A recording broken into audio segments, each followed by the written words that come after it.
Assalamualaikum warahmatullahi wabarakatuh. Kita baca surah Kahfi ayat 1 hingga 10. A'udzu billahi minasyaitonir rajim. Bismillahirrahmanirrahim. Alhamdulillahilladzi anzala 'ala 'abdihi al-kitaba wa lam yaj'al lahu 'iwaja.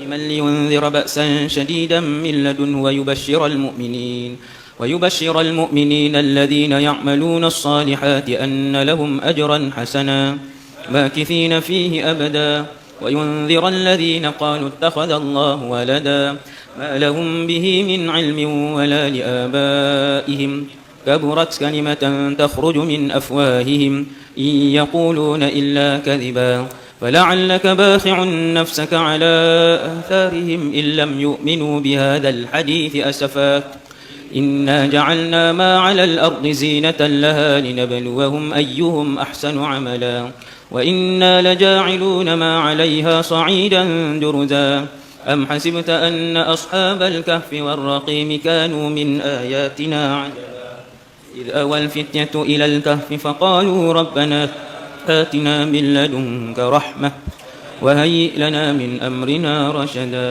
صدق الله العظيم. أعوذ بالله من الشيطان الرجيم. بسم الله الرحمن الرحيم. الحمد لله رب العالمين. الحمد لله الذي هدانا لهذا وما كنا لنهتدي لولا أن هدانا الله. أشهد أن لا إله إلا الله وأشهد أن محمدا عبده ورسوله.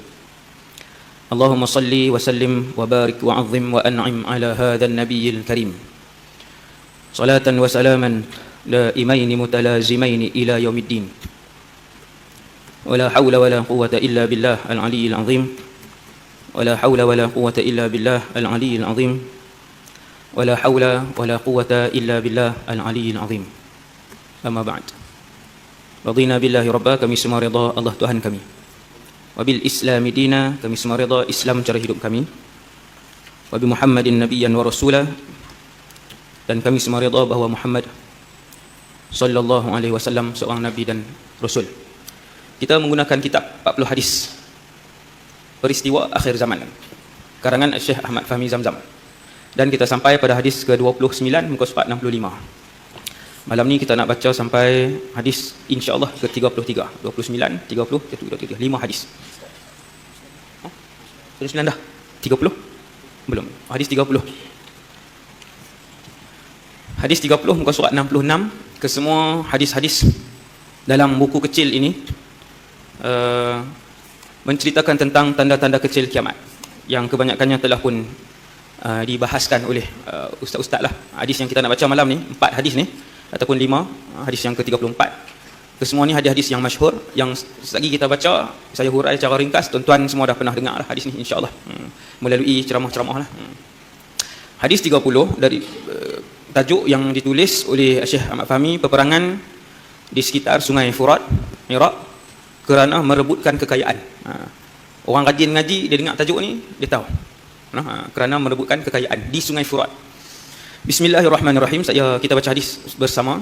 An Abi Hurairah radhiyallahu anhu qala qala Rasulullah sallallahu alaihi wasallam la taqumus sa'ah حتى يحسر الفرات عن جبل من ذهب يقتتل عليه فيقتل من كل 199 itu 99 فيقول كل رجل منهم لعلي أن أكون أنا أنجو وفي رواية يوشك أن يحسر الفرات عن كنز من ذهب فمن حضره فلا يأخذ منه شيئا متفق عليه. Artinya daripada Abu Hurairah radhiyallahu anhu bahwasanya Rasulullah sallallahu alaihi wasallam bersabda, tidak terjadi hari kiamat sehingga sungai Furat, iaitu sungai yang ada di Iraq, menjadi surut airnya sehingga kelihatan sebuah gunung dari emas. Ramai orang yang terbunuh kerana merebutkannya. Maka terbunuhlah 99 daripada 100 orang yang berperang. Dan masing-masing yang terlibat berkata, mudah-mudahan akulah orang yang terselamat itu. Dan dalam riwayat lain disebutkan, sudah dekat suatu masa di mana sungai Furat akan menjadi surut airnya, lalu kelihatan perbendaharaan dari emas. Maka siapa saja yang hadir di situ, janganlah ia mengambil sesuatu pun dari harta itu. Hadis ini jelas dan selalu dibaca, telah pun masyhur di kalangan kita. Kita tengok daripada atas balik, kita tengok terjemahan dia. Sebelum kita tengok keterangan muka surat 67 yang ringkas tadi, yang ditulis, dihurai oleh Syekh Fahmi, pengumpul hadis kitab ni. Kita tengok dulu setiap baris yang ada daripada atas tu, daripada Abu Hurairah, sahabat Nabi yang masyhur, Abdul Rahman ibn Sakhar. Nama dia ada banyak ulama khilaf tentang nama beliau. Yang paling ramai sekali ulama sebut namanya Abdul Rahman bin Sakhar. Umat Nabi Muhammad yang paling banyak meriwayatkan hadis, Abu Hurairah inilah nombor satu yang paling ramai di kalangan 100,000 lebih sahabat Nabi SAW. Saya saja ulanglah maklumat tu supaya kita ingat Abu Hurairah ni. Jarang nama Abu Hurairah kalau tuan-tuan perasan. Ada tak dalam masjid nama Abu Hurairah? Tak ada. Di Sungai Tani ada seorang Ustaz Abu Hurairah. Seorang tu lah. Dan Kedah apa perasan? Nama yang barakah. Kita seronok buh nama Trojan lagi. Kan? Vanish, nama sabun. Hak tu cukup terkenal lah. Abu Hurairah. Dan Kedah seorang lah. Nama yang barakah. Sabda Rasulullah sallallahu alaihi wasallam, nombor satu, bila Nabi bagi tahu benda hak nak jadi ni tuan-tuan, banyak hak Nabi bagi tahu banyak. Yang kita dah tengok pun banyak. Cuma bila kita renung, dia mai iman.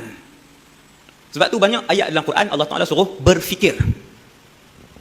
Untuk mendapat hidayah, tambah iman, tingkatkan kepercayaan kepada akhirat, kena banyak berfikir.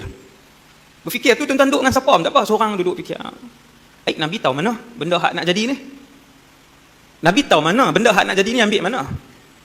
Cerita sungai Furat ni ada ke dalam Quran? Tak ada. Nampak tuan? Orang fikir dia akan pi, dia akan teroka jalan, dia akan teroka bila dia banyak fikir kan. Cerita Furat ni ada tak dalam Quran? Jawapan dia, tak ada. Nabi ambil mana? Wahyu ke? Kan?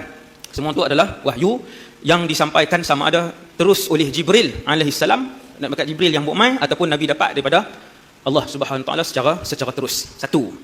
Kemudian Nabi sebut, tidak terjadi hari kiamat. Baru tang tu yang tuan, tidak terjadi hari kiamat. Maksudnya apa? Maksudnya bumi ni akan kiamat. Bukan bumi, alam ini. Tuan-tuan berhenti lagi.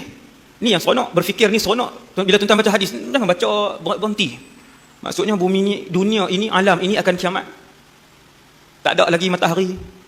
Tiada lagi planet, bukit, sungai, laut, bumi, bintang, tak ada. Semua itu tidak akan dilihat buat selama-lamanya.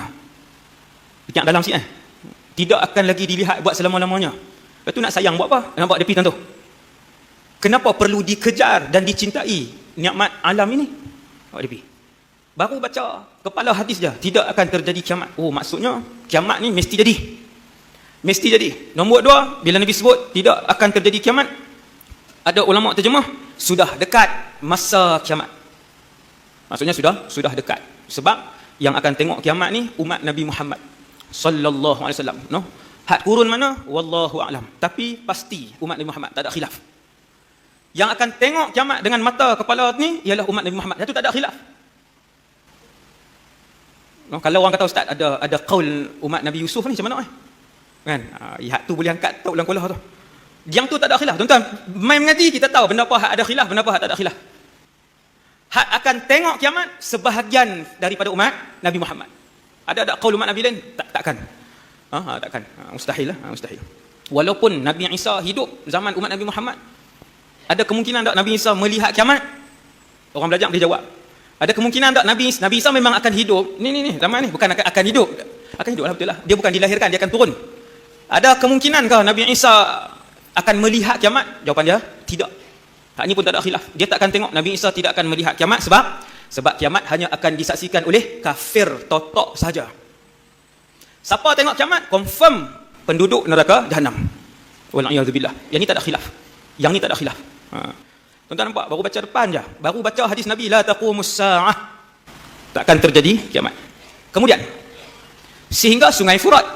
Sungai Furat ni sungai zaman Nabi ke? Ada sampai hari ni. Ni 2019 ni ada tak lagi Sungai Furat? Ada. Dia panjang. dia lalu Turki, dia lalu Iraq, dia pergi sampai Syria. Panjangnya. No, sangat luas. Sebahagian yang saya sempat tengok waktu duduk di Syria dulu, warna air dia masih lagi warna jernih.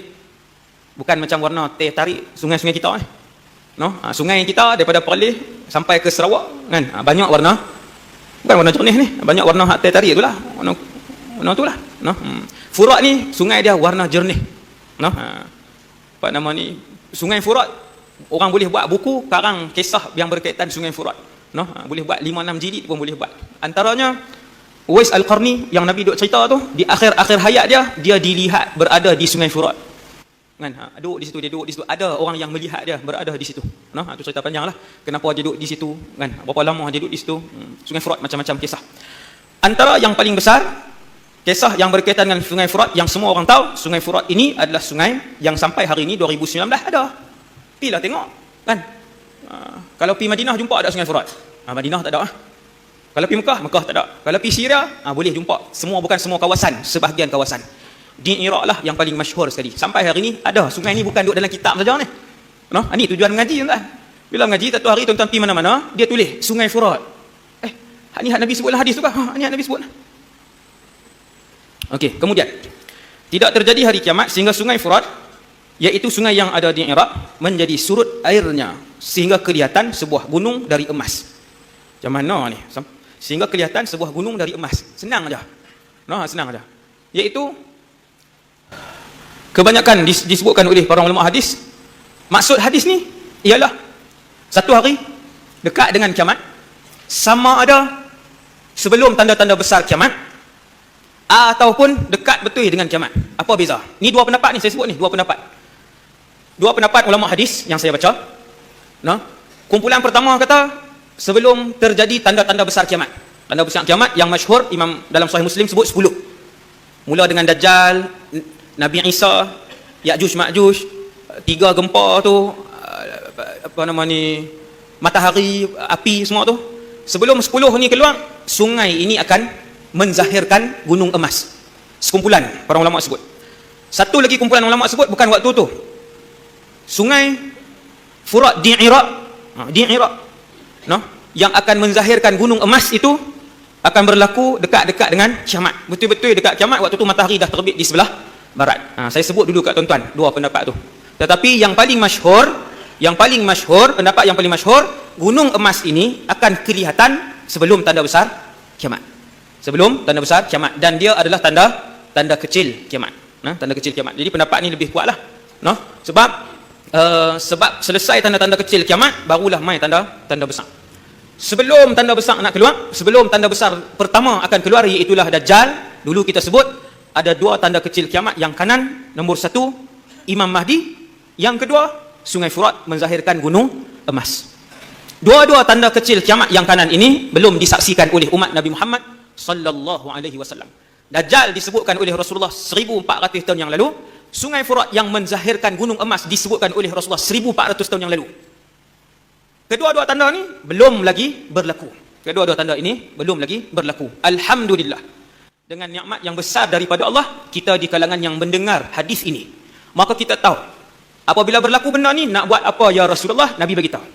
Apabila berlaku perkara ini, tengok hadis ni. Nabi pun cerita, ringkas aja. Tapi benda tu mencukupi. Maklumat itu mencukupi. Adakah kena pergi cari? Adakah kena pergi berebut untuk dijadikan harta negara, Baitul Mal negara Islam? Nak kena buat apa ni? Nabi bagi tahu, alhamdulillah. Maka disebutkan di sini sungai yang ada di Iraq. Maksudnya gunung emas ini, gunung emas, buat tajuk buku sedap tu. Gunung emas. Tajuk gunung emas. Gunung emas itu akan dilihat di Iraq. Ada benda yang mesti akan berlaku di Syria. Ada benda yang mesti berlaku di Baitul Maqdis. Ada benda yang mesti berlaku di Iraq, dan ada benda berlaku di Yaman. Contohnya api yang nak kepung, lepas tu heret orang ramai pergi ke mahsyar, yang tu api daripada Yaman. Nabi Isa akan turun, yang tu exactly di Syria, di Dimashq, mesti Dimashq. Pusat pemerintahan Imam Mahdi, ibu negara umat Islam, Baitul Maqdis. Gunung emas tak berlaku di Mesir. Gunung emas tak berlaku di Syria. Gunung emas tak terzahir di Palestin. Gunung emas itu tak terzahir di Mekah dan Madinah. Gunung emas itu mesti Mesti di Iraq. Ini orang belajar saja. Tuan-tuan, hanya orang belajar saja. Berlaku satu benda, depa kata keluar dah ni, gunung emas keluar dah kat mana? Bukit Ternih. Ini kan, main mengaji kedok malam tu. Dia main rakam saja. Kan, lepas tu dia tinggal. Kan, sekali nak ambil rakaman tu. Itulah kan, orang suruh main duduk. Tak kira lah niat apa pun, main duduk no. Malaikat tetap mendoakan hak duduk dalam ni. No? Niat apa pun, niat singgah aja pun Allah Taala suruh tulis dia duduk sekali. Subhanallah. Kemudian kita tengok. Mesti di Iraq. Imam Mahdi akan dibai'ah mesti di Mekah. Dia tak boleh di Madinah, dia tak boleh di KLCC, dia tak boleh di Jakarta, dia tak boleh di Mesir, dia mesti Mekah. Nampak tak? Ini benda yang ni hak tak ada khilaf lah.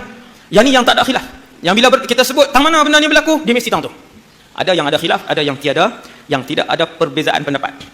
Kemudian, sungai yang ada di Iraq menjadi surut airnya. Surut ni kiasan ke hakikat? Semua ulama sebut hakikat. No? Adalah pendapat terpencil kata gunung emas tu petrol. Memang Iraq antara pengeluar terbesar dunia, 5 di kalangan yang terbesar dunia dululah zaman Saddam Hussein. No? Top 5. No? Ataupun top 10 Iraq antara yang paling besar di dunia yang keluar minyak. Ada pendapat terpencil tetapi pendapat tu ditolak oleh kebanyakan para ulama. Yang ulama sebut bila Nabi kata ayat dia surut ni hakikat ke kiasan? Hakikat. Furat tu memang sungai dan sungai itu akan surut sebahagian, bukan semua, sebahagian tempat. Dan tempat yang akan dilihat gunung emas itu, kawasan itu akan surut. Surut macam mana Ustaz? Surut lah. Ayat tak ada. Tang tu ayat tak ada. Nabi kata sehingga kelihatan sebuah gunung dari emas. Kita dengar malam ni pun pakat teringin dah nak pergi. Bukan semualah. Pakat tanya diri masing-masing. Siapa tak sat bila saya sebut naik gunung emas? Dia duduk bayang dah. Kalau pergi ambil seketui tak apa dah. Dia sebut dah sana. Dalam hati dah. Dia kata kalau boleh ambil seketui baliklah. Kan? Manusia ni kalau berdiri depan gunung emas, dia ambil seketui dia puas kah? Abang siap-siap. Tidak saya dan tidak tuan-tuan. Dia takkan balik. Dia takkan balik bila dia dapat seketul pun dia takkan balik.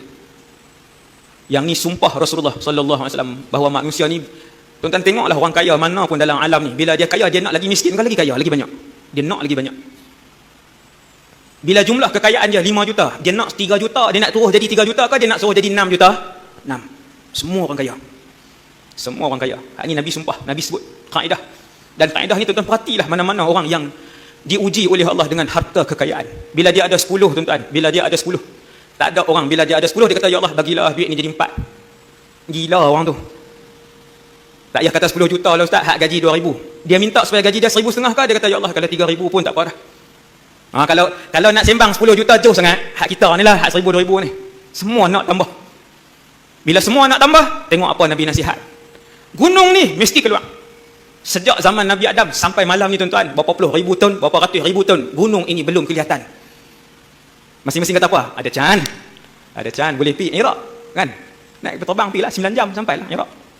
Subhanallah. Sehingga kelihatan sebuah gunung dari emas. Tengok apa Nabi bagi tahu rahsia. Apa yang Nabi bagi tahu benda akan terjadi? Nombor 1, gunung emas akan kelihatan. Di mana ya Rasulullah? Di Iraq. Iraq besar ya Rasulullah, kawasan mana? Sungai Furat. Terus. Pakat beli rumah lah kawasan tu.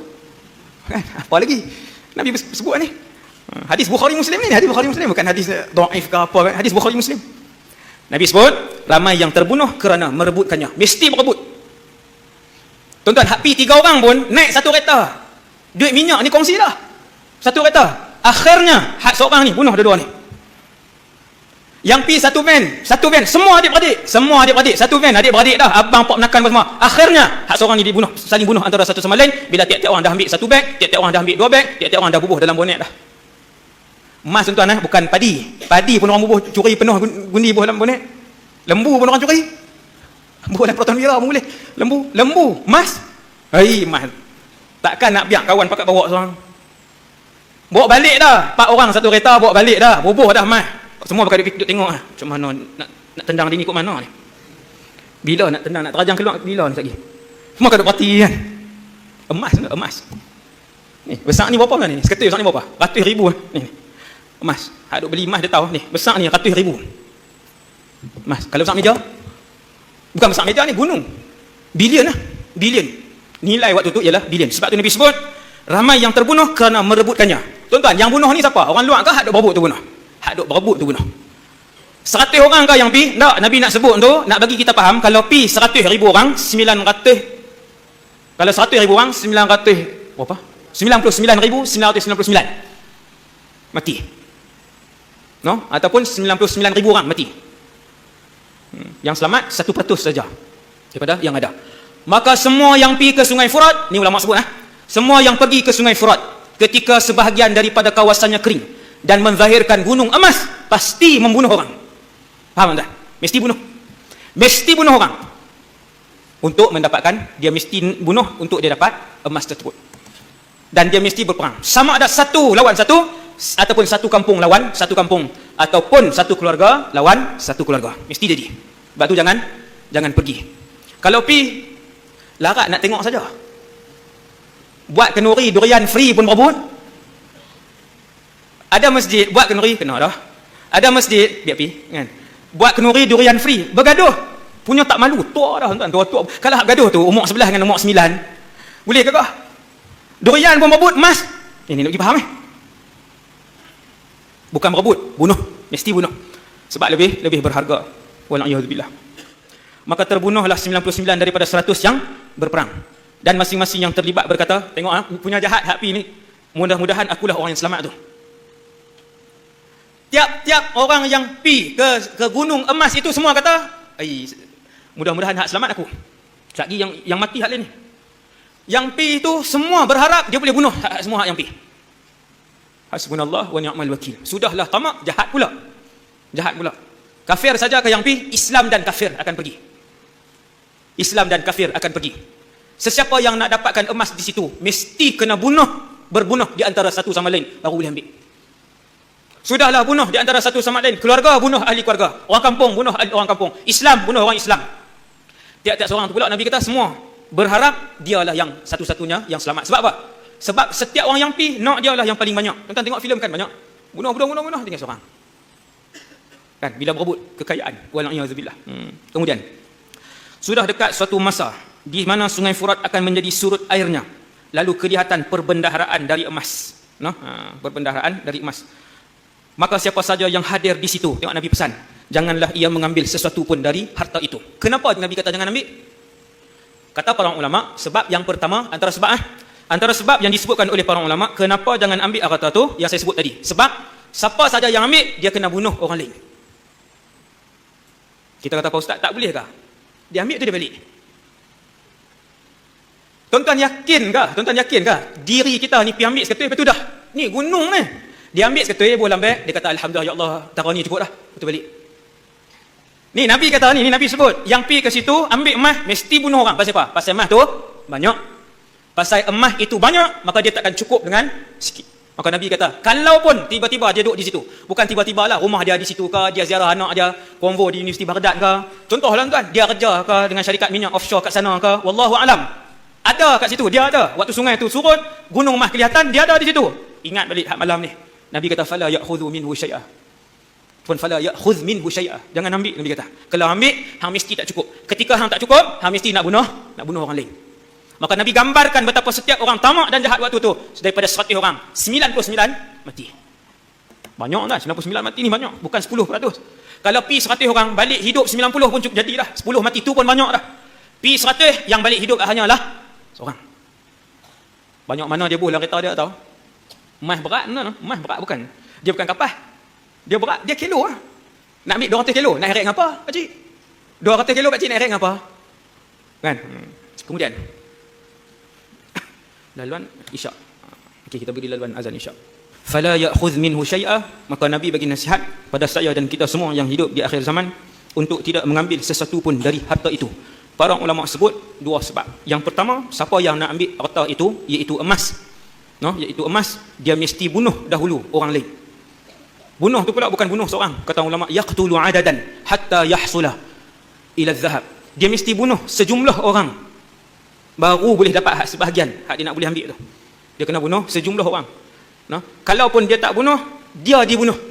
Tuan-tuan bayang mati dalam keadaan bila apa dia? La ilaha illallah, rugi. Mati dalam keadaan nak pergi ambil emas. Waktu dah sampai depan gunung tu tuan-tuan, kata para ulama, tiap-tiap orang yang sampai di situ, kesemuanya berkeinginan untuk bunuh orang lain. supaya dia dapat banyak. Mati dalam keadaan dia berkeinginan untuk bunuh orang lain. Nak menghadap Allah macam mana? Nak menghadap Allah macam mana? Bukan 5 tahun menghadap di mahsyar. Lama mahsyar ni benda yang cukup lama. No? Puluh ribu tahun. Paling sikit tempoh yang paling sedikit kan, berpuluh ribu tahun nak tunggu di mahsyar. Mati dalam keadaan apa? Dalam keadaan mempunyai keinginan yang cukup tinggi untuk bunuh orang Islam lain. Sebab tu jangan dekati. Jangan dekati tempat ni. Jangan dekati tempat ni. Kalau dia dapat pun dia mesti bunuh orang. Kalau dia tak dapat, dia dibunuh. Dia dibunuh dalam keadaan dia pun nak bunuh orang lain. Ataupun pendapat kedua, para ulama sebut, kenapa tak jangan ambil? Ini pendapat yang minoriti tadi ni, kerana kiamat sudah dekat. Ini pendapat kedua yang kata gunung emas ini akan kelihatan dekat dengan kiamat. Waktu tu matahari pun dah terbit sebelah barat, baru nampak gunung emas. Ini pendapat kedua. No? Boleh jadi hak ni pun betul. Wallahu alam. Al-ilmu indallah. No? Hakikat apa yang nak berlaku di sisi Allah Subhanahu taala. Pendapat kumpulan ulama kedua ni kata dekat dengan kiamat. Matahari naik belah barat dah. Kan? Matahari naik di sebelah barat dah. Tuan-tuan kan tengok kejadian dia apa lagi? Kejadian dia waktu tu orang sebut Allah tapi orang tak tahu. Kan? Benda apa? Apa dia? Perkataan Allah itu apa? Sebutan Allah tu apa dia? Tahu. No? Jadi kata para ulama kalau ambil pun tak ada guna pun duit tu. Sebab tu Nabi kata jangan ambil. Ini sebab kedua. Tak ada guna pun, dekat dah dengan kiamat. Berebut, kawan ni bunuh, kawan ni dibunuh semua. Hak dapat tak ada guna pun. Dekat nak kiamat. Yang ni pendapat yang kedua. Kita tengok hadis yang seterusnya. Hadis ke-31. Tak ada imam untuk solat berjemaah. Yang ni suasana bila? Yang ni suasana dekat dengan kiamat. Ini hak yang hak sebut Allah tak ada siapa tahu tu. No? Nak tolak siapa jadi imam pun tak tahu. Bibit-bibit dia ada, bibit-bibit sudah ada. Kita tengok hadis ni. Bismillahirrahmanirrahim. Kita baca sama-sama. An Salamata bintil Hur. Binti itu binti lah. Al-Hur nama ayah dia. Hur nama ayah kepada sahabat yang meriwayatkan hadis ni. Radhiyallahu anha. Qalat.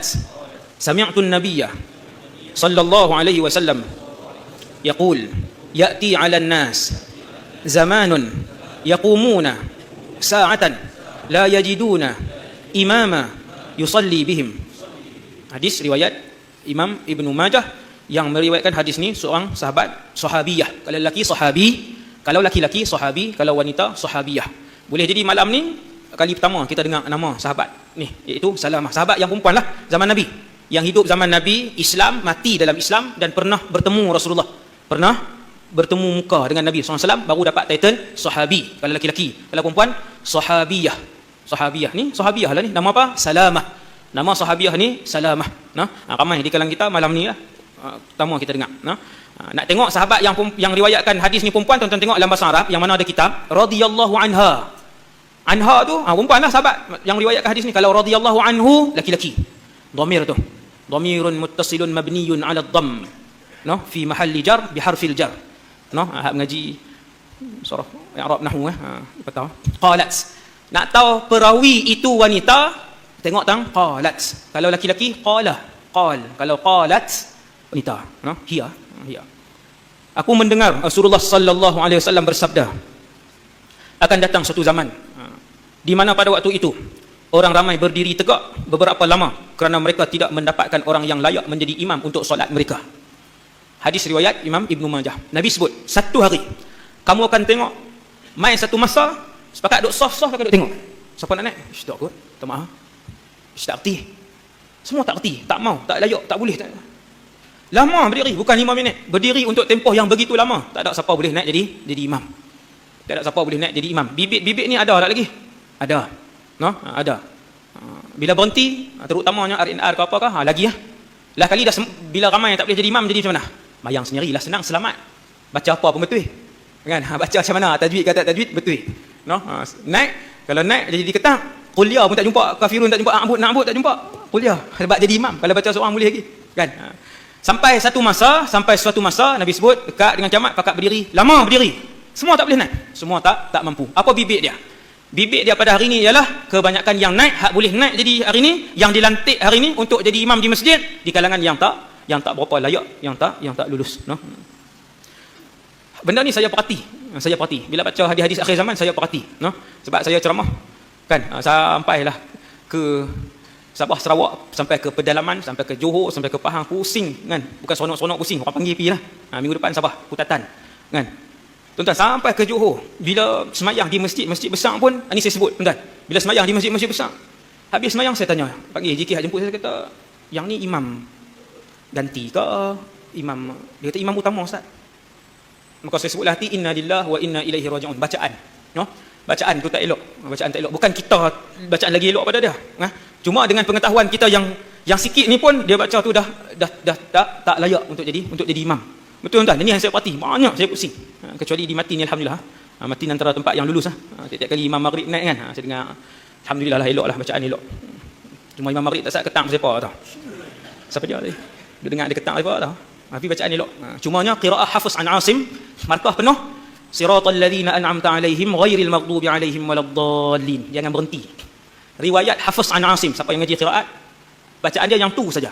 Riwayat Hafiz an Asim, bacaan ayat ke-7 surah Fatihah, siratal ladzina an'amta alaihim ghairil maghdubi alaihim waladdallin. Amin, dia sambung. No, hak mana yang berhenti tidak tepat, tapi tak batal sembahyang.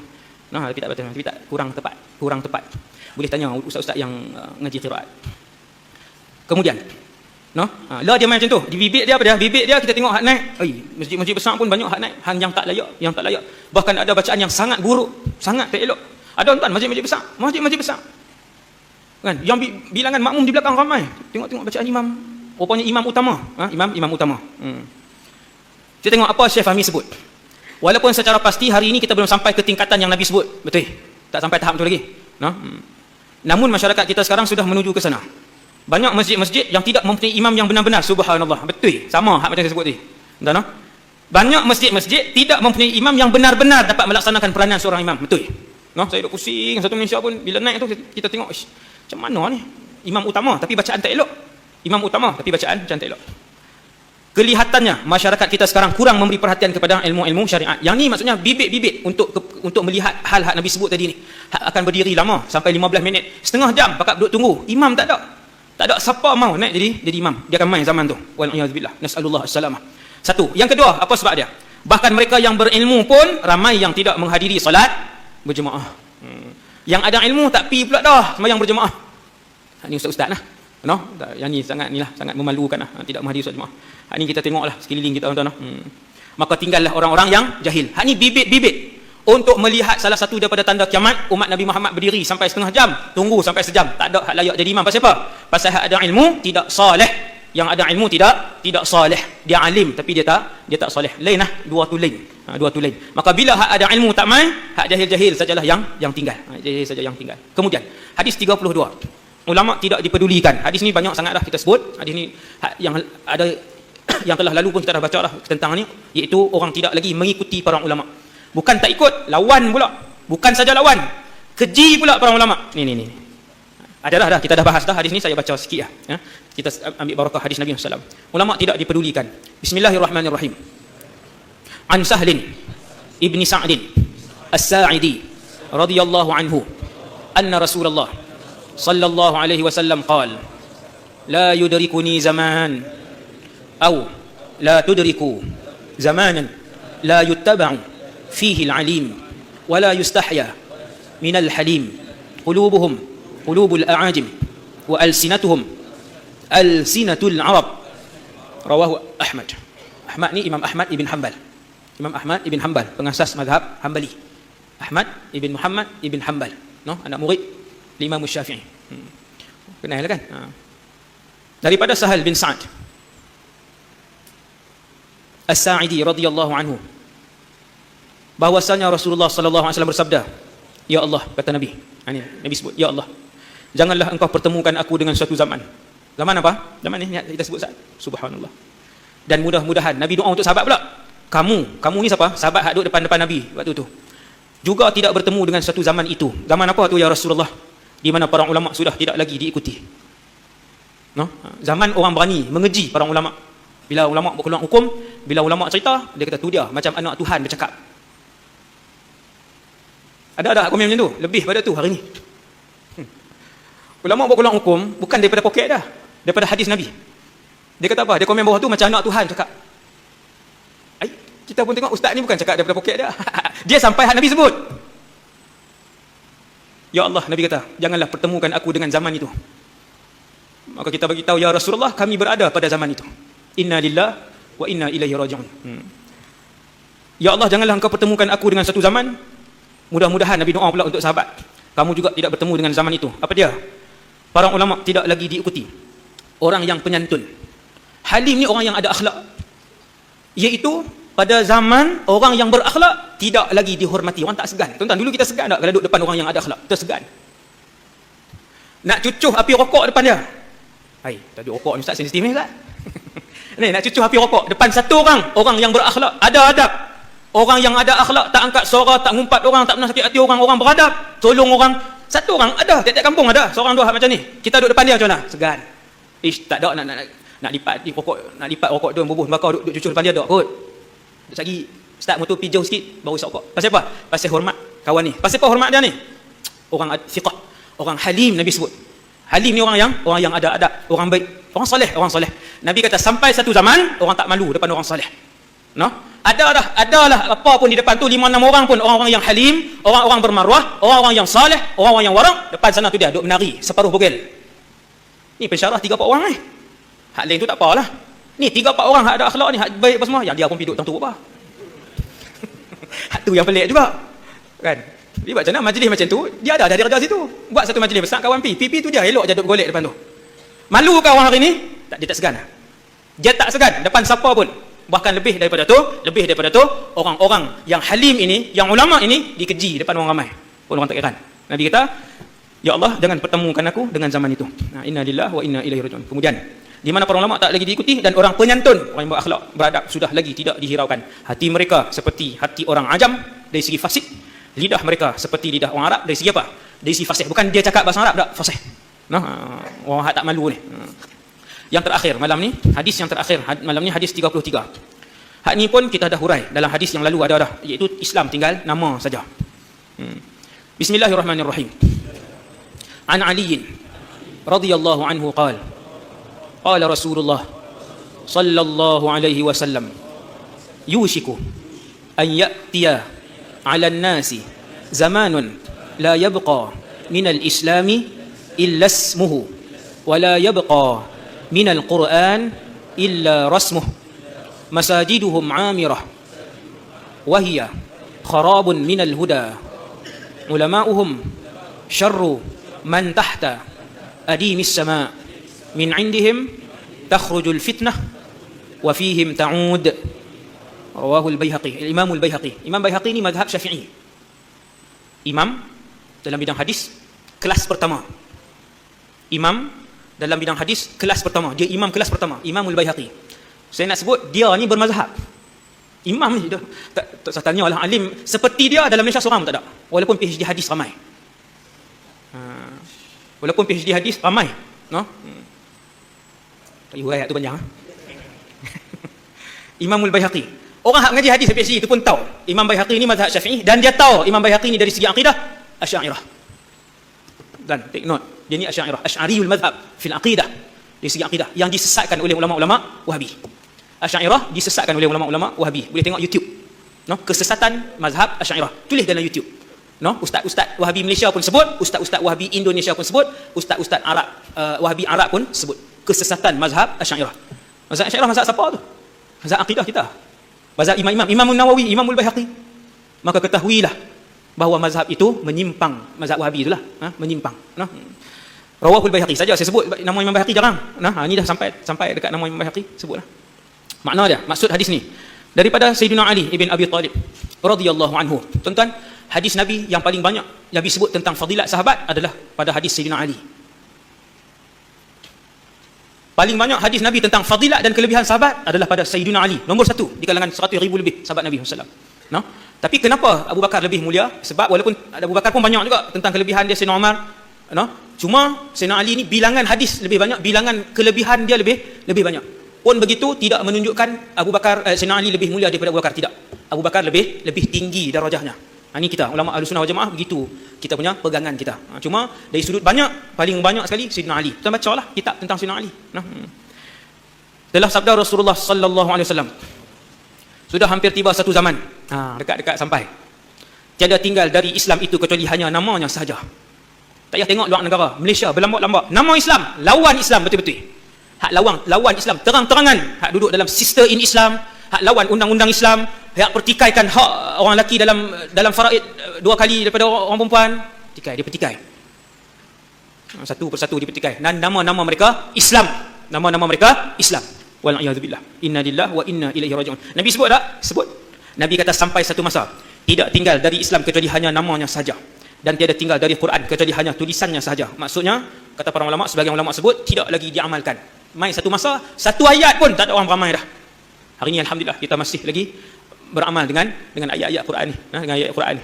Walaupun tak semua orang. Kemudian masjid-masjid mereka indah. Betul tak? Betul. Ni tanda-tanda kiamat. Nabi kata waktu tu masjid-masjid mereka indah. Nak buat masjid 1 juta tak boleh.